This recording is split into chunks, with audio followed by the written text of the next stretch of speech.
If you've just bought your first DJ controller and you're wondering where on earth to start, then this video is for you. Learning to DJ these days can feel overwhelming. There are thousands of tutorials online and everyone tells you to learn something different. And it's difficult to know what actually matters when you're first starting out. So in this video, I'm going to strip it back and make it incredibly simple. I'm going to teach you the core skills that every beginner needs. I'll explain them step by step and I'll show you exactly what you should be practicing after watching this video. And by the end, you'll understand exactly how DJing works. You'll be able to perform your first DJ mix, and most importantly, you'll know exactly what to focus on next. My name is Blakey, I'm a DMC champion, and I've helped thousands of DJs level up through my online courses and YouTube videos. So let's get started.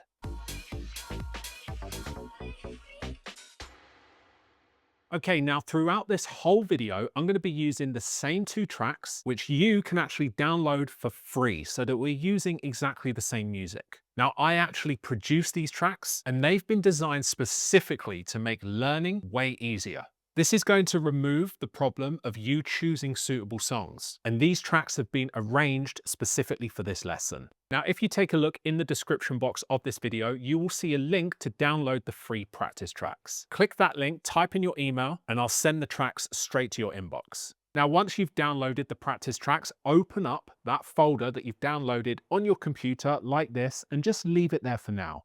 The DJ software I'm going to be using throughout this video is called Rekordbox, and it's the most popular and most common DJ software out there today. Now, you could use any DJ software you like. You could use Serato, Algorithm DJ, Virtual DJ. All of them essentially do the same thing. But Rekordbox is actually free to use with the DDJ Flex 4 controller, which I'm going to be using for this video. So once you've downloaded and opened your DJ software, which in this case is Rekordbox, all you need to do is take these practice tracks and drag them into each deck.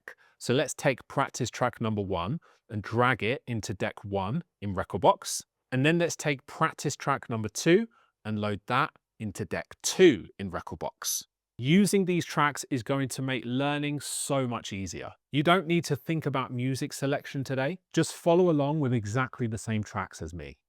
Okay, let's talk about exactly what DJing actually is. And let's strip away all of the complexity for now. So DJing is when you have one song playing on a deck, and we need to use the other deck to line up another song and then mix that song in whilst fading out the other track. And what this will do is it will create a continuous mix of music with no interruptions. The beat and the rhythm will continue playing, and your job as a DJ is to create a seamless and smooth mix between songs for your entire set. Everything else, effects, scratching, looping, and advanced DJ techniques, they all build on this core skill of keeping music playing constantly with a continuous beat and rhythm. DJing is actually much simpler than people think. Everything builds on this core skill that you're going to learn in this video. And it is so important to master this skill first before moving on to anything more advanced. Every single DJ transition has 3 jobs. Job number 1 is both songs need to be playing at exactly the same speed. Job number 2 is both tracks need to stay perfectly aligned with each other so that the beats begin at exactly the same time. And this will make 2 songs playing at the same time sound like one track. And job number 3 is the song that you're mixing in needs to be started at the correct point.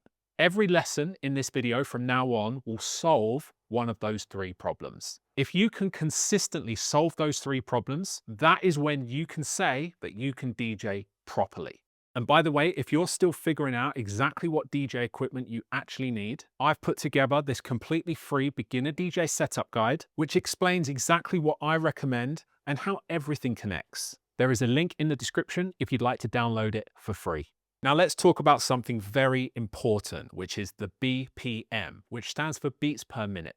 So you can actually see that the BPM of the track on this deck is 125, and the BPM of the track on this deck is also 125. So this means that the BPMs are matching. Now the BPM simply shows you how fast or how slow the tempo of the track is. So hip hop sits a lot lower at around 80 to 100 BPM. House music is anywhere between 120 and 130. And then really fast music like drum and bass, that will sit around 174. The faster the track, the higher the BPM. If you're a beginner DJ, it is going to make your life so much easier to practice DJing with music which is already a similar BPM. If you've got two tracks loaded into your decks and the BPMs don't match, that is very easy to fix. So if you take a look here on the DDJ Flex 4, you've actually got these two tempo sliders, one for the left deck and one for the right deck. So watch what happens when I move the tempo slider of the left deck away from me. You'll see the BPM in Recordbox decreasing for the track on this deck. And if I bring the tempo slider towards me, you'll see the BPM increasing. So if you've got two tracks of differing BPMs, you can simply move the tempo slider to change the BPM of one of the tracks to match the other. But the BPM of the two practice tracks that we're using in this video, which again you can download via the link in the description for free, the tempos already match. And this is going to make your life easier at this beginner stage. So that is problem number one solved. Both tracks are playing at the same speed or BPM. Now, as a beginner DJ, when you take a look at a DJ controller like the DDJ Flex 4, it can seem a little bit overwhelming. And that's why, in this video, we're only going to be using the controls that we actually need to learn how to do basic mixes and transitions from one song to the other. And this is going to stop you feeling overwhelmed. So the controls that we're going to be using for today are the two volume faders right here. You've got a volume fader for deck 1. And obviously this volume fader will control the volume of deck 1. And this volume fader will control the volume of deck 2.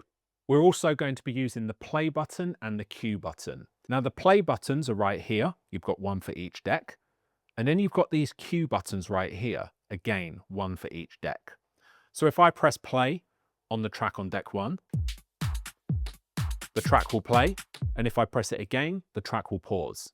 Now the top waveform in the software here, that is the waveform for the track on deck 1. And the waveform just below it is the waveform for the track on deck 2. And this gives you a visual representation of what's happening in the song. You can see that the kick drum looks like this. It's very easy to recognize what a kick drum looks like because it's a very full but very short sound with a very sharp beginning. And the cue buttons right here, you can actually see the position of the cue by taking a look at these very small orange triangles here. So on the right deck, you can see that the cue is set right before the kick drum. So take a look at what happens when I press the cue button. The track will play as I'm holding down this cue button, but the moment I take my hand off the cue button, the track will jump back to that cue point. So if I hold it down again, the track will play. The moment I take my finger off the cue button, the track will jump back to that cue. So that means that you can tap the cue button, and when you're ready to press play, you can then just press play after tapping the cue button like this. And then press Q again to jump back to that cue point. Another very important part of the DJ controller that you're going to be using a lot is called the jog wheel.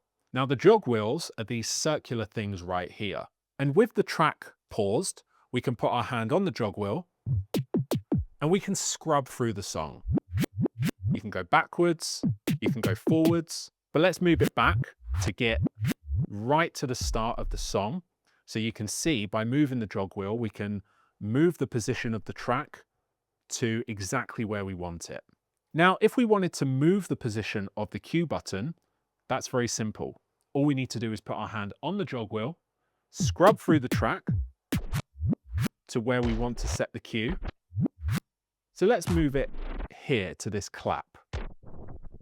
So let's move the playhead position to exactly where we want the new cue. Keep our hand on the jog wheel and then just press the cue button and you'll see that orange triangle move to the new cue position. So that's how you move the position of this cue button. But Recordbox will actually set the cue most of the time automatically right at the very first kick drum of the track, which is almost always going to be exactly where you want that cue to be set. But if Rekordbox happens to not set it in the right place, that's how you move it manually.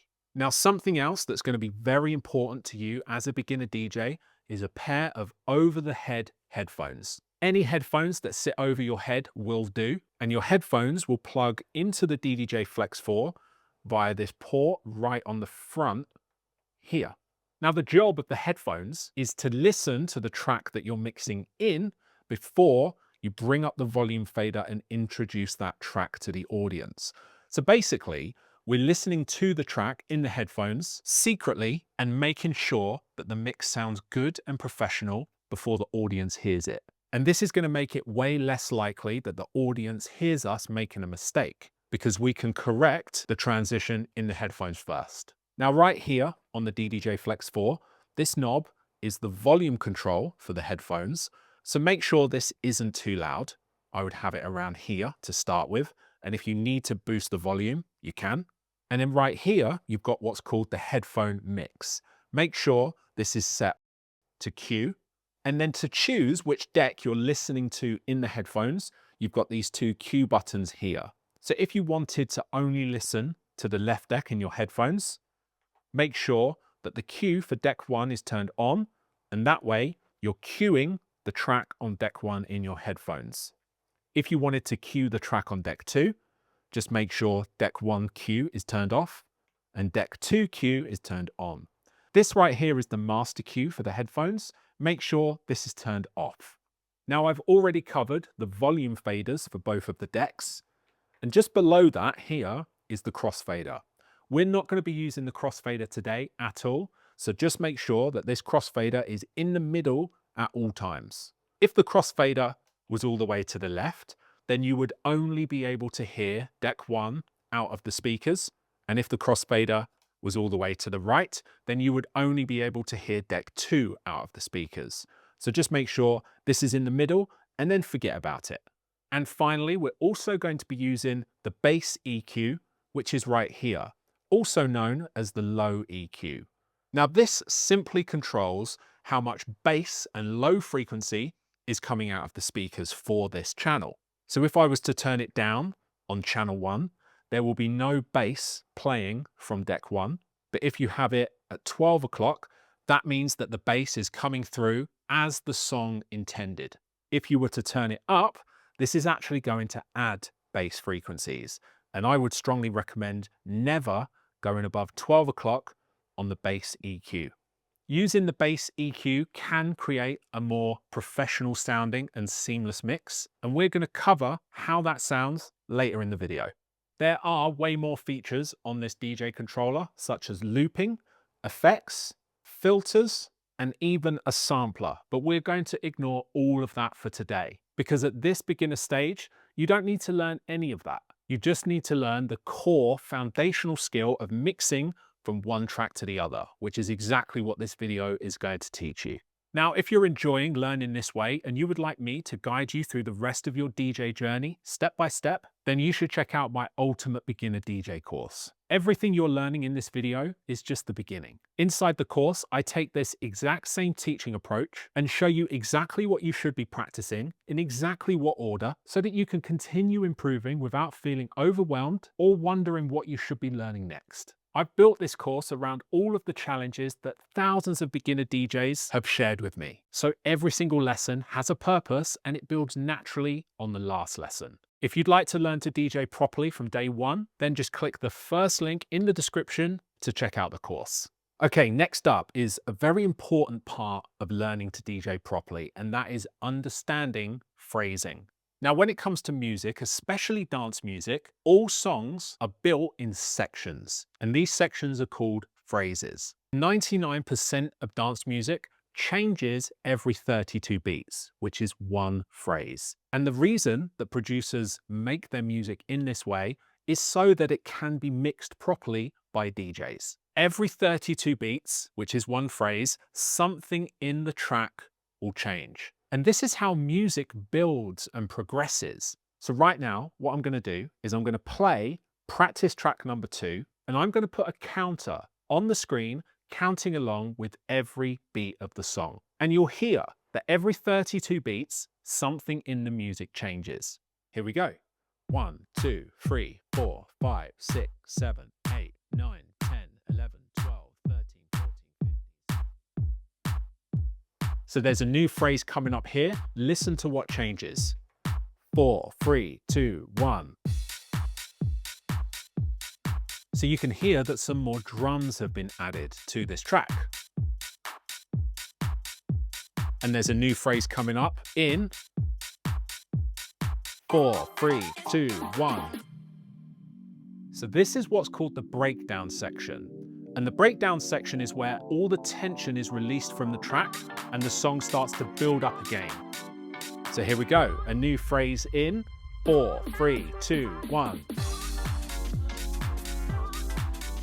So this is really important to understand. Every 32 beats, something in the track changes. Now, I'd like to reassure you, you will not have to count along with every song you play for the rest of your DJ career.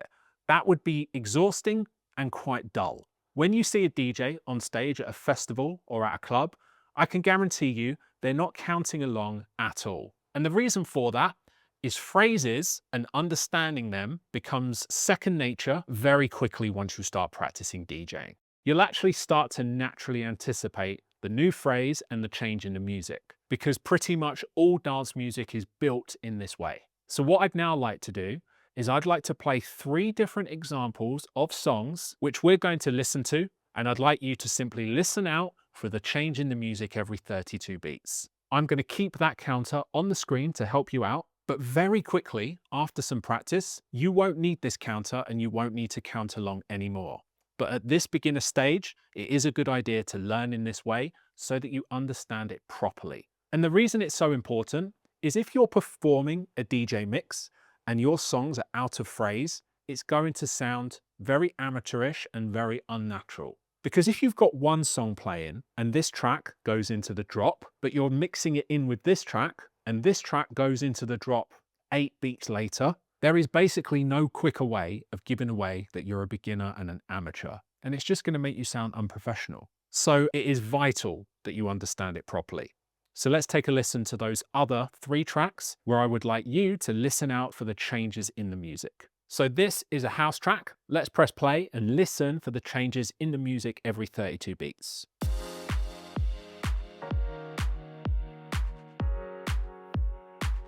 So there's a new phrase coming up.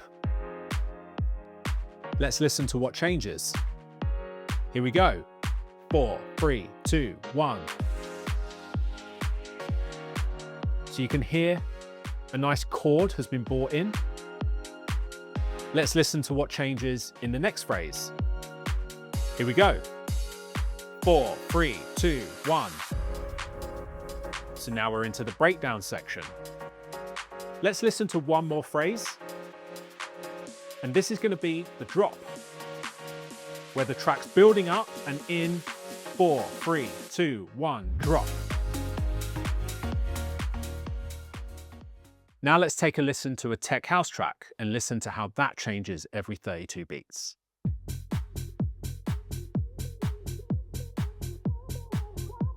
So this is what I would call the intro of the track. And a new phrase is coming in 4, 3, 2, 1. And now we're in the breakdown. Now let's listen to the next phrase, which will be the drop. You'll hear the track building up towards the drop. And the drop is coming in 4, 3, 2, 1.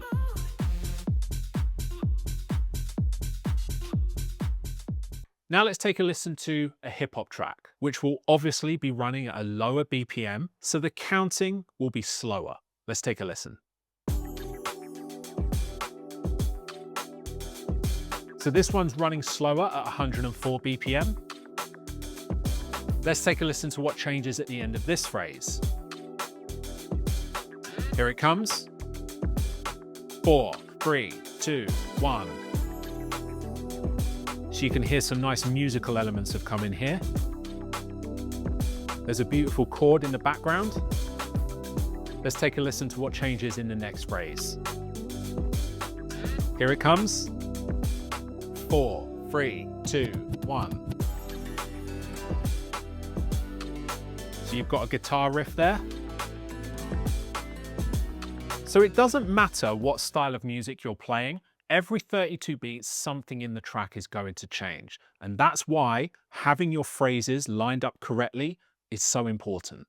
And eventually you will stop counting. You're just going to naturally anticipate the change in the music every 32 beats, which is exactly how experienced DJs think. And it just takes practice. Okay, now it's time to start talking about beat matching, which is simply keeping two songs together and mixing them so that it sounds natural and clean.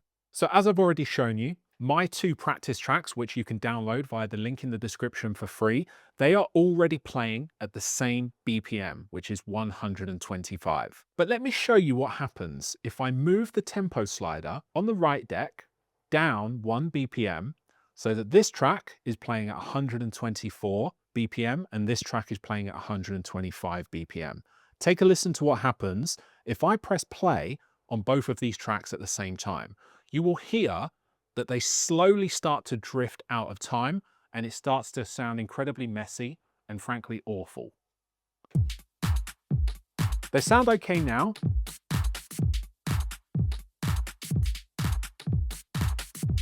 So you can hear that the tracks are slowly falling out of time, and this actually has a name. It's called a train wreck. But there is actually a way of fixing this, and I'm going to show you exactly how to do that. So watch what happens now when I press play on both tracks, with this track still running 1 BPM slower than this track, but I start to use the jog wheel to nudge this track back in time with the track on this deck. Because this track is running 1 BPM slower, it's going to constantly fall out of time, but we can fix it by nudging the jog wheel forward. By nudging the jog wheel forward, it's pushing the track forward, which is going to push it back in time with the track on this deck. Take a listen. So now I need to nudge it. Now we're back in time. And now it's falling out of time again. You can actually see the waveforms at the top falling out of line with each other. So now let's push it forward. Now we're back in time. Now it's falling out again.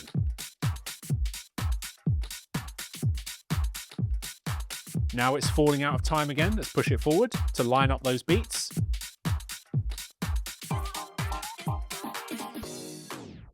So that is how you correct a mix when it's falling out of time. But what I'm going to do now is put the tempo slider back to the middle, so both tracks are playing at 125 BPM.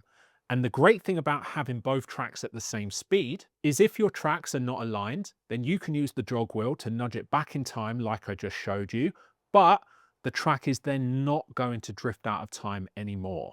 So you would only need to correct the mix once by pushing the jog wheel forward or pulling it back to line up those beats, and then once they're lined up, you're good, so long as the BPMs match. Okay, now let's bring everything together with our first DJ mix between two songs using everything that we've learned so far in this video. So the first thing we need to do is make sure the BPMs match, which they already do on these two practice tracks that you can download for free via the link in the description. And we are actually going to begin our mix by playing the track on deck 2 out of the speakers. And this means we need to listen to the track on deck 1 through our headphones. So we need to turn off the headphone cue for deck 2 and turn on the headphone cue for deck 1. And this means we can listen to this deck in the headphones and have the volume down on deck 1 so that the audience doesn't hear it. But the volume for deck 2 is up, all the way up, so that the audience can hear this deck through the speakers. I'd also like you to make sure that these two knobs here at the top of both of these channels, these are called the trim knobs. And I want you to make sure that these two trim knobs are set to the same level. So now what we're going to do is we're going to press play on the track on deck 2, and this is going to play through the speakers. And we are then going to tap the cue button, which is set right at the start of the first kick drum. We're going to tap this cue button in time with the song playing on deck 2. And at the start of a new phrase, that is your opportunity to press play on the song that we're mixing in. The best way to wear the headphones is to have them over your head, have one headphone over your ear, but on your other ear, make sure that the headphone is not covering your ear. And this is because we want to be able to listen to the deck that we're queuing up in one ear, but we still want to be able to hear what's coming out of the speakers.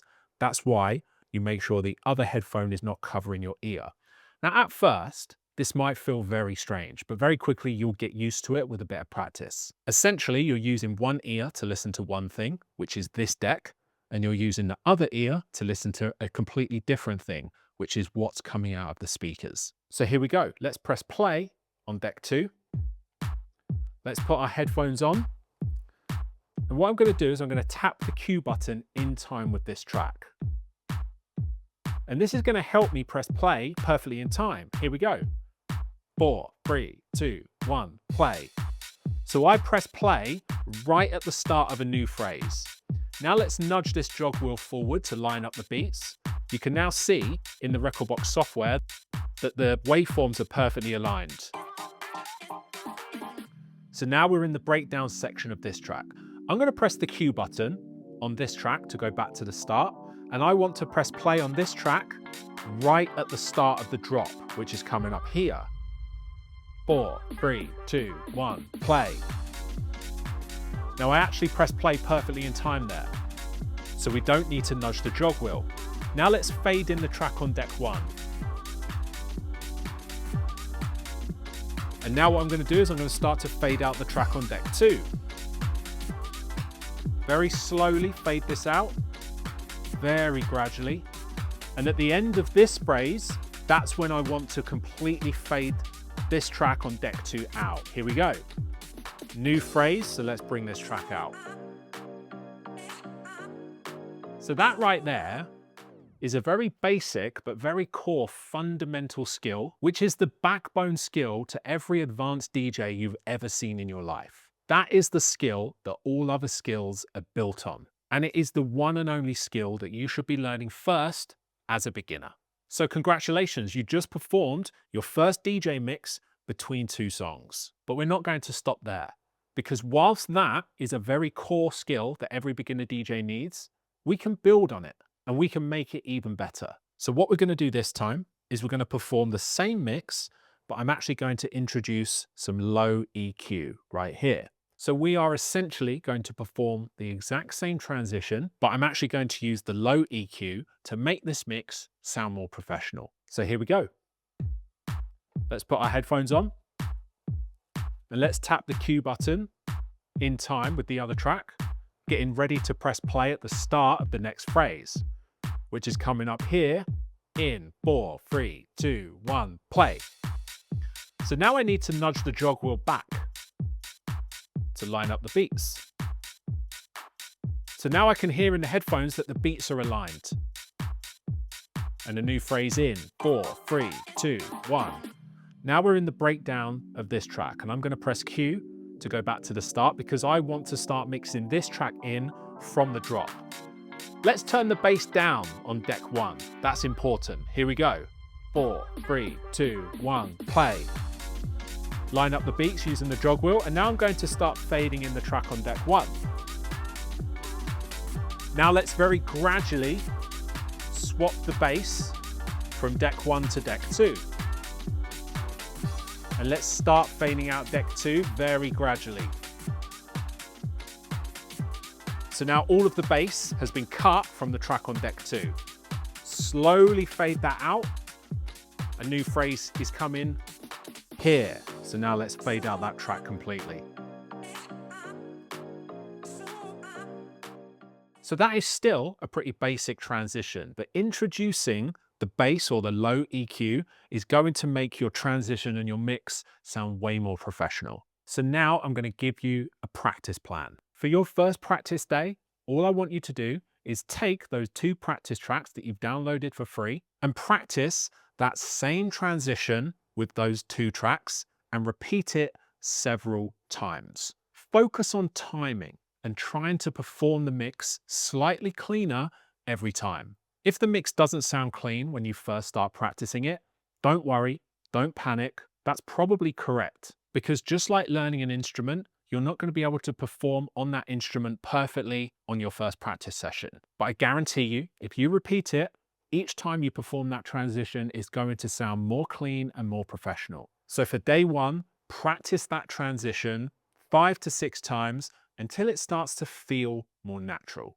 And then on day two of your practicing, I would like you to perform the same transition, but then I want you to go back to the start of the other track and then mix that track in exactly the same way. And then once you've mixed in that track, I want you to go back to the start of this track again by pressing the Q button. And then I want you to mix that track into that track. And what this is going to do is it's going to create a seamless blend of mix from one deck to the other.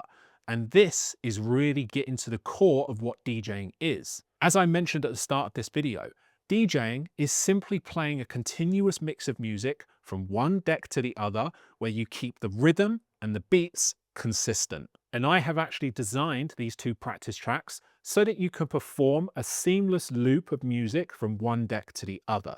And then on day three of your practice, I would like you to go and find a song that you know and love, which is house music of a similar BPM to these two practice tracks. And then I would like you to replace one of the practice tracks with the song that you've chosen. And then you can start practicing mixing in a brand new song. And this, of course, is going to open up a whole new world of fun because now you're not only using all of the skills I've taught you in this video to start DJing, but you're now introducing your own taste of music, which is honestly more than half the fun. At this beginner stage, there is actually so much that I do not want you to be focusing on or practicing just yet. Things like scratching, effects, looping, stems, harmonic mixing, or fancy transitions. Those skills, they all build on today's fundamentals. But without those fundamentals, you're just going to be running before you can even walk. And this is one of the worst things that you can do as a beginner DJ. Master these skills first that I've taught you in this video, and then everything else becomes way easier. So congratulations on performing your first DJ mix. This is just the first step on your DJ journey. And if you'd like me to guide you through the rest of your DJ journey step by step, then feel free to check out my Ultimate Beginner DJ course, which is the first link in the description, where we will build on everything we've learned today in exactly the right order. And if you would also like to know how to take all the skills we've learned in this video and build your first DJ set using 5 tracks, then I recommend you watch this video right here, which has already been watched by hundreds of thousands of people. And I've had so many messages telling me how this video has completely changed their approach to DJing. My name is Blakey. Thanks for watching. Watch this video next.